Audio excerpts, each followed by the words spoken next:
So welcome to Iterating over TArray with 4.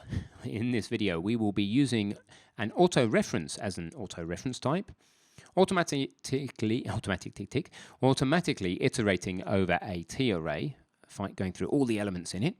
The pattern we'll use is for, const, some auto-iterator, in or over array, like that, and we'll look how to find an actor's mass. And finally, be tweaking and testing our mass values.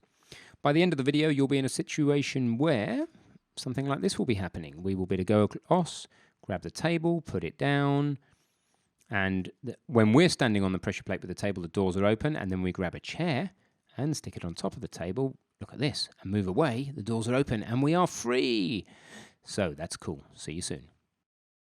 Hi, welcome back. So I left you reading this rather unwieldy piece of documentation here. I hope you haven't spent all night reading it. I just wanted you to skim it, as I did say, and the idea was to find the bit that talks about how we can use a for in order to iterate automatically over the array. All right, so this is an example here. This says for auto-reference, so don't worry about what the type is, you decide for me, but make a reference, an automatic reference type.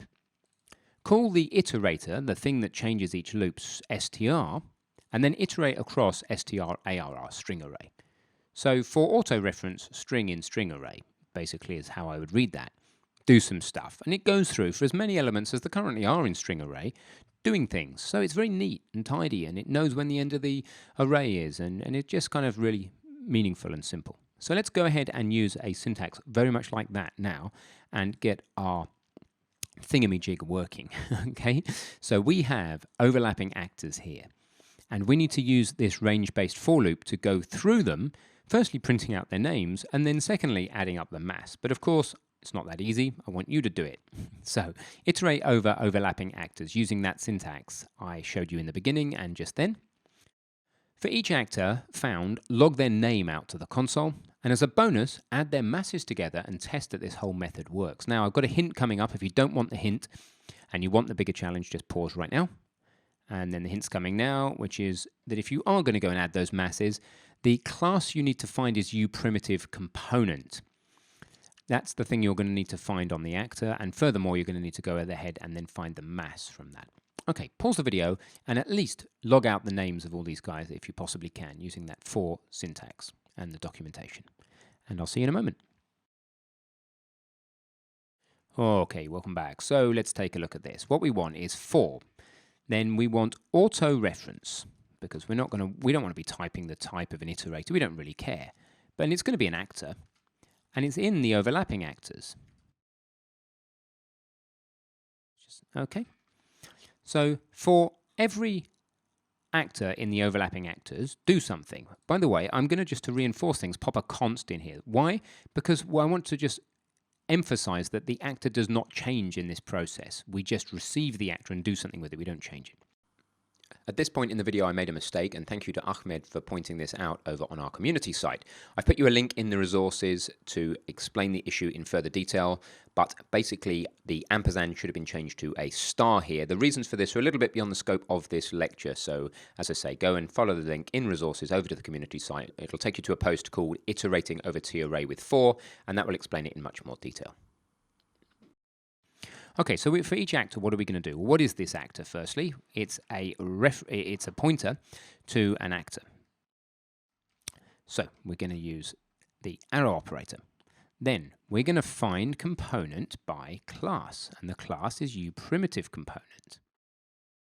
How would we know that the class is uPrimitiveComponent? You would have to do a little bit of Google searching and find an example of where somebody's setting mass, and then you'd realize that the mass is set on the primitive component. You may also make some headway, remember, by going to the developer tools, the class viewer, and then turning off actors only on a PC, and then looking for mass.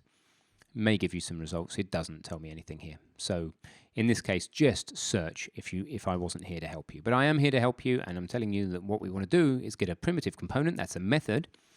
Once we've got the primitive component, we can drill into that, and we can say get mass.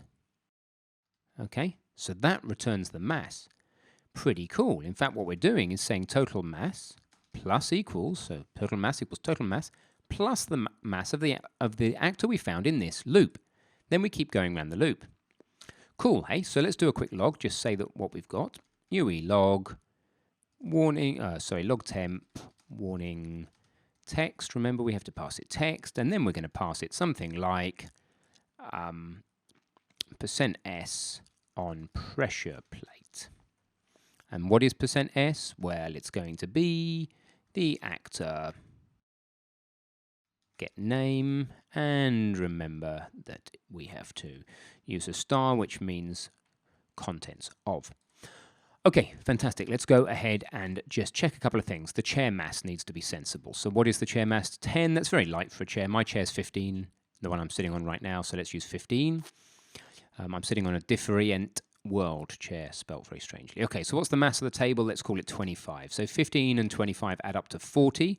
What was our nastily hard-coded boundary? Threshold? 50. So let's say make it 30. So 30 kilos is not enough for either the chair or the table on their own to trigger. That's good. Let's just make double sure that the default pawn has enough mass. Remember, that's under the collision component. Mass 70, yeah, plenty. Okay, let's see what happens. So back in the game, let's start by compiling first, of course. Coming over and grabbing the table, and let's see if that generates the relevant events. Oh, there you go. The default pawn, oh no, that's the default pawn. That's me on the pressure plate, but the table isn't generating the event. So this is what you need to do to the table. You need to click on the table, and where it says collision in the details of the table, of course, we need to generate at least overlap events with the table. Let's prove that fixes it with the table, then we can do the same with the chair. Overlap events are the events where you overlap with a trigger. There you go. The table is now on the pressure plate. That's cool. Now I've got a little bit of phantom movement going on with my pawn here. I'd be interested in knowing the discussions if you get the same thing. A little bit of drifting since we made the modifications to it. Just let me know if you get that, and then we'll solve the bug if it's common. Let's fix the chair as well. The chair needs to have generate overlap events. And then let's make sure of three things. Firstly, that I open the doors, which I do. Secondly, that the... Oops, there you go. That the table alone does not, because it doesn't have enough total mass. Yep, it did while I was standing on it, but not when it's on its own. And then the chair. Yeah, that's good. Now the doors stay open, and let's just try the table on its own. So the chair on its own should not be heavy enough. Nearly got the table out the door then. And that doesn't. Okay, great. So I just have a little bit of phantom movement going on with my default character now. Let me know in the discussions if you have that, and if you do, also see if you can work out what it is, and I will see you in the next video.